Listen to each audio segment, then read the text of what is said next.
ఈరోజు దేవుడు నేను కాపాడే దేవుడు ఆయన, కృంగిపోవద్దు. ఆయన నిన్ను బ్రతికించే దేవుడు ఆయన. అందరూ చేతులు ఎత్తేసారా, ఏమీ చేయలేము, నిన్నెవరూ బ్రతికించేవాళ్ళు లేరని? బహుశా కొంతమంది నిన్ను భయపెడుతున్నారా?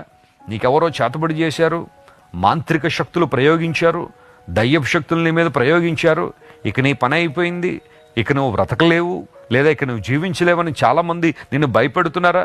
దేవుని బిడ్డ నమ్ము. యేసు క్రీస్తు ప్రభును ఆశ్రయించినప్పుడు, ఆయన రక్తాన్ని ఆశ్రయించినప్పుడు, యేసు నామాన్ని ఆశ్రయించినప్పుడు అన్ని విషయాల్లో దేవునికి జయమిచ్చే దేవుడు. నువ్వు భయపడాల్సిన పని లేదు. ప్రభు నీకు జయమిస్తున్నాడు. నీకు విరోధంగా రూపించబడిన ఏ ఆయుధం వర్ధిల్లదని బైబిల్ సెలవిచ్చింది. ఆయనను బ్రతికించే దేవుడు. కేవలం నేను శారీరకంగా గురించి మాట్లాడడం లేదు, నిన్ను అన్ని విషయాల్లో కూడా బ్రతికించగలిగిన సామర్థ్యం దేవునికి ఉంది. కారణం ఏంటంటే ఆయన జీవం గల దేవుడు. ఆయన హీఈస్ ద లివింగ్ గాడ్. సజీవుడైన దేవుడు ఆయన.